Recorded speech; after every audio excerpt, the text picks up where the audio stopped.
Game Freak one day said, what if Magneton, but punk rock? And I think that's beautiful. I feel like not enough people respect the Sandy Shocks, and so today I'm gonna make it destroy some people. The thing's got pretty solid stats. Its 121 special attack is great, and even 101 base speed gives it the upper hand against all the base 100s. Plus Electric Ground is just a really fun offensive typing in general. So while the Sandy Boy can help the team out in being a fast Stealth Rock setter, its main function is gonna be straight up attacking damage. Stat boosting is not a concern when the only stat you care about is the enemy's HP stat being gone. Actually, I lied. We do get ourselves a speed boost with a booster energy thanks to the photosynthesis, and now this goofy fella is incredibly quick. But other than that, we can serve up some freshly baked death via stab thunderbolts along with earth powers, and even the secret sauce, which is turning ourselves into a nice little Christmas ornament via Terra Ice and Terra Blast for great coverage.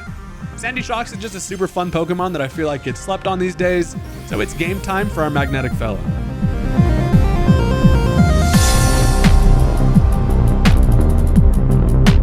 Friggin' magnets, man. Nobody has any idea how they work, but one thing we know for sure is they will beat you up via electricity, I guess. Sandy Shocks is one of the first shiny Pokemon that I failed when I was originally playing through Scarlet and Violet. So this guy's got a special place in my heart, and we're gonna make this thing do some stuff today. If this sounds like a fun time to you, you should consider hitting that subscribe button. It's free, it only takes you a second. I'm always messing around with weird Pokemon, and with that, let's go ahead and jump into the match.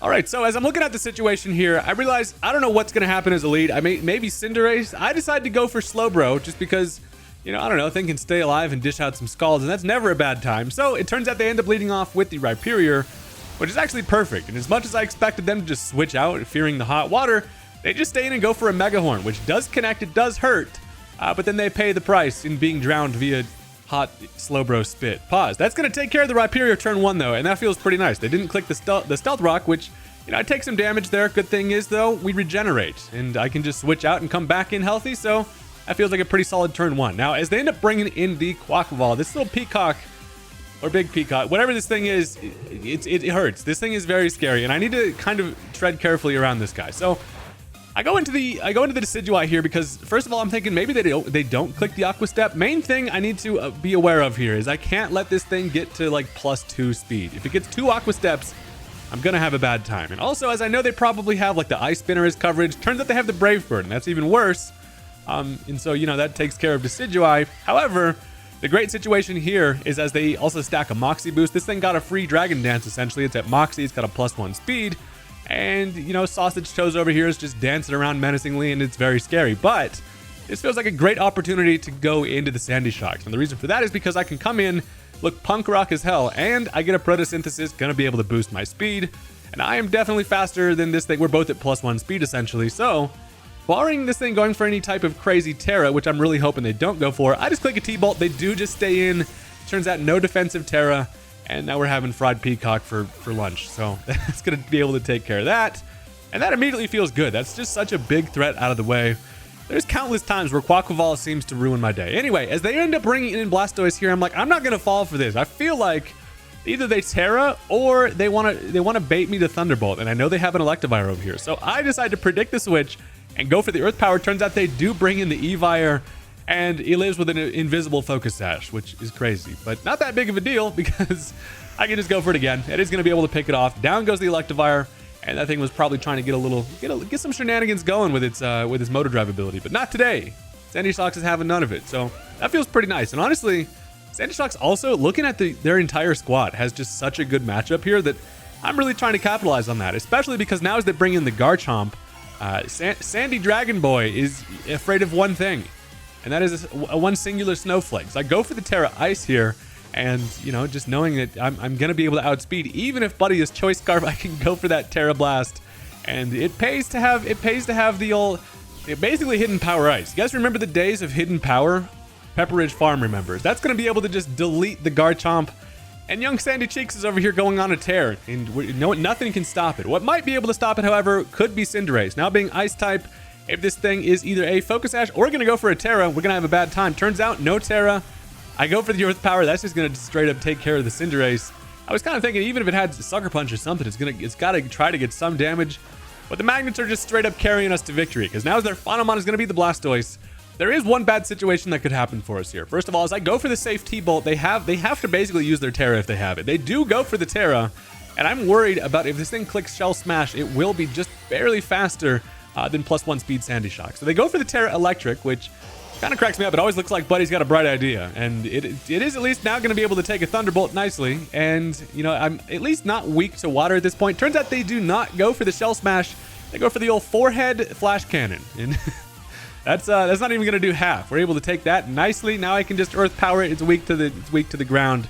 And that's going to take care of it. So, you know, that's one way to ruin Buddy's idea. And down goes the Blastoise. That's like a full body bag Sandy Shock sweep situation there, which doesn't happen often. But when it does, boy, does it feel nice. The Shocks are still Sandy, and we're having a fun time. That's going to get us out. That's going to finish off game 1, just a one full of shenanigans. And that's going to bring us into game number 2, where things are probably not going to go as easily for our magnetic friend. But we're going to see what we can make happen. Look, if you've stuck around this far into the video, I want to say, hey, go ahead and hit the like button. It really does help me out. I've been playing a lot of Legends ZA, but I still miss turn-based combat. I still plan on probably doing battle videos like this for a while, depending on how things go. I don't know. If you guys still want to watch it, I'll probably still be here doing it. But let's go ahead and just get into the next game. All right, so first thing to note here, Buddy's team is diabolical. I mean, mostly just the fact that they have Flutter Mane and a Dragapult. Those things are fast and kind of destroy my team, and I got to tread carefully. Now, they end up leading off with Doug Dimmadome, the owner of the Dimsdale Dimmadome, and this thing, I was hoping it wasn't going to be Levitate. It is going to just activate that neutralizing gas, reveals that I can Earth Power Buddy, and that's fine. It is going to, you know, obviously not allow me to activate my Photosynthesis, but he has to switch out. That is going to get rid of the neutralizing gas, and as I go for the Earth Power here, they do bring in the Slowking. So Slowking comes in, and I'm like, oh, this is perfect. I can activate my ability. The orbs are fully powered and ready to be pondered. And Earth Power is, well, these things are mostly specially defensive. It does do over half. And Glowking does not enjoy. It also doesn't really pressure me that much offensively. So, you know, there's no reason for me to not just go for it again. I'm just going to continue to spam some Earth Powers. And leading off with the Sandy Shocks feels like it put me in a spot here to just try to grab some early momentum. And as that does take care of it, feel like I get some max damage there. That's going to be a dead Glowking. And honestly, that thing being gone feels pretty damn nice. So at this point now, they can freely go into whatever revenge switch they want. And as they bring in the Dragapult, I need to address this freaking elephant ass in the room immediately because, you know, Pulse is scary. And guess what we're going to do? Turn into a snowflake. We're going to activate the old spin and flake on the top of the dome. I honestly kind of like how this thing looks with the old Terra Flake. So look, the best part is since I have the Photosynthesis speed boost, I outspeed with the Terra Blast. And that 100% chance to knock out a Dragapult, I guess, unless it has special defense investment or HP, but most of the time, not going to happen. That's going to go ahead and just delete the Dragapult. And that's a pretty damn good early start for us. We take care of, honestly, 2 pretty big threats. Now, as they decide to bring in the Slitherwing, bad thing is they can first impression, and that's going to hurt, but I know I can live at least one of them, so I just stay in, and I'm like, why not just proceed to fire off some damage? And chip on the Slitherwing always feels nice. I also end up getting a crit there with the T-Bolt, so that's fantastic.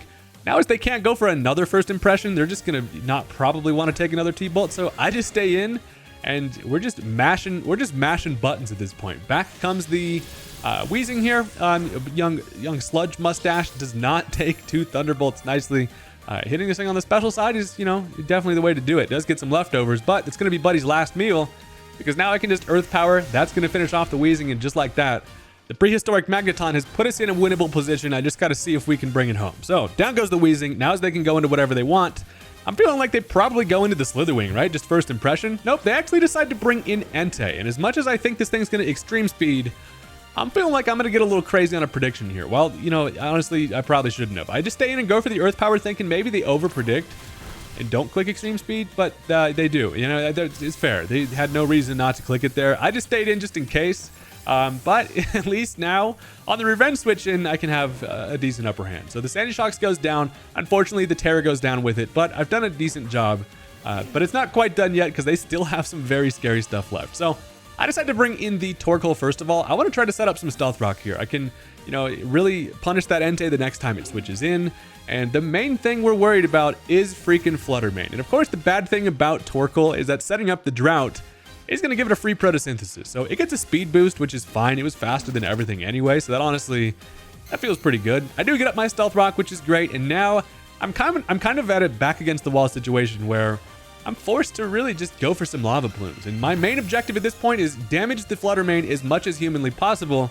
And knowing that they don't have any Stealth Rock on my side, my only real answer to this thing is going to be my Lycanroc, who does have a Focus Sash. So as they set up a Calm Mind, that is, you know, certainly not ideal, because I'm like, now they're just going to be able to not only threaten to one-hit KO everything I've got with just one Calm Mind, but also it's going to weaken my damage from the Lava Plumes. But they go for another Calm Mind here. Does give me another opportunity to set up, or at least fire off another Lava Plume. I always have the chance for that burn to activate. And look, we get it. I bring it down to about half. And actually, that is kind of all I needed. I'm looking at this Flutter Mane just being like, okay, Torkoal, I can afford to lose the Torkoal if it means that I just get the amount of chip I need here. And as soon as I get through Flutter Mane, it's feeling like I'm in a pretty good spot. So they do end up firing off some balls here. That's going to take care of me right to the face. It's a critical hit. Is going to knock me out. Down goes the Torkoal, but it does have to take one more turn of burn chip here. And now it's pretty much my time to go into the Lycanroc. Again, it's really the only thing I have on my team that can stop this thing here. And that's just because, first of all, I'm feeling like an Accelerock might just be in range to knock it out. If it's not, though, I just have my Sash. So I go for the priority Accelerock. That is going to take care of big-ass Misdrevious with freaking crazy long ear things. And that's amazing. So, you know, down goes the scariest thing they've got left. They're now down to, they got the Slitherwing, and they have an Entei. Great part about not having to burn my Focus Sash there is now knowing that they're just going to click First Impression. While I could, I guess, just go into the Garchomp here, I just decided to stay in and hit him with some damage here. Now, they do go for that First Impression. I was going to say I should have clicked Endeavor, but an Accelerock just picks it off. So that's a dead Flutter Mane, or I feel like that thing looks like its name should be Flutter Mane more than actual Flutter Mane. I don't know. Final Mon is now going to be Entei. And as much as I would love to get an Endeavor off on this thing, we know that it does have the extreme speed, but I'm feeling like most Entei is going to be Choice Band, right? I'm like, if it's Choice Band, it's going to lock itself into extreme speed, and then I kind of win the game with the Chomp in the back. But as I go for the Accelerock here, I see that I outspeed, which is less priority than extreme speed, and they click Sacred Fire, which ends up missing for him, and that is sad, but I mean, I can now pick it off. I would have been able to still have the late game Garchomp to just come in and finish it off, but Lycanroc gets to do it. And sometimes you gotta let the pupper just bring it home for us. So that's gonna be the end of game number 2. And once again, freaking Sandy Shocks just opened it up to the point where that wasn't as scary as it should have been. So while that was all good and well, that's gonna bring us into one more match here. And this is going up against we got a little Sun on Sun violence. And they also have the main thing I'm worried about on their team preview here is, I guess, actually kind of everything. But I mean, main things that stick out: Dragapult and the Walking Wake. Walking Wake is by far the scariest threat to my squad, and that's going to be pretty scary to deal with. So let's go ahead and get into it and see how it goes.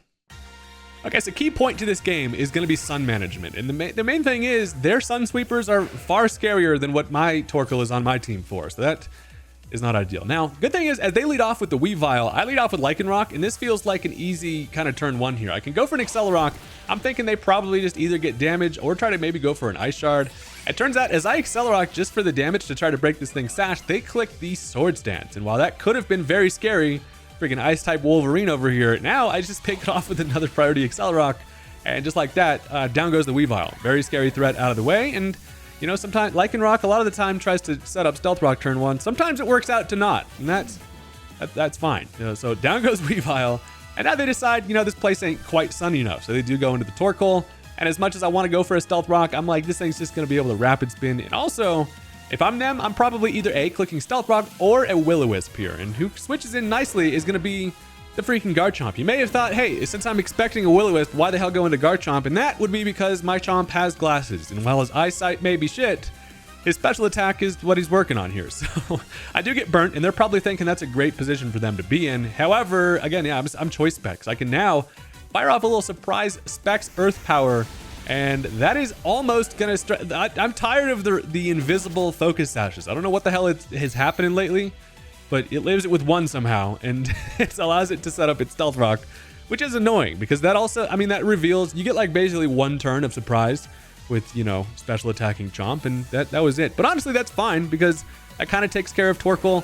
I now just decide to play it safe, fire off another Earth Power, and they're just going to go immediately into the threat. So Walking Wake comes in. Big thing is, what is their photosynthesis going to be? It is going to be speed, and that sucks because that means that it's going to be faster than pretty much everything I've got. But at least as I'm able to get off an Earth Power, that does a ton of damage. And I now find myself in a spot where A, nothing switches into this thing pretty much, you know, at all. So I'm forced to switch into it. But B, I get to at least kind of see what it wants to do. I was really hoping for Draco Meteor, just because that would make my revenge switch in much better. But it is going to be Dragon Pulse, and that is unfortunate. Now, here's the thing. I'm thinking, mostly just kind of off of a hunch, but I feel like this Walking Wake is probably choice specs. Just seeing Dragon Pulse leads me to believe that. So what I can do is I can bring in Executor. Now, while Executor, even with Chlorophyll, while my speed is doubled, I'm not faster than a +1 Walking Wake. And I have a couple situations here. First of all, I don't know if it's spec. So what I decided to do is I'm going to bust out the Terra Fire. And the reason why I do that is so that I could potentially live a flamethrower from the thing. But instead, as they switch out, that essentially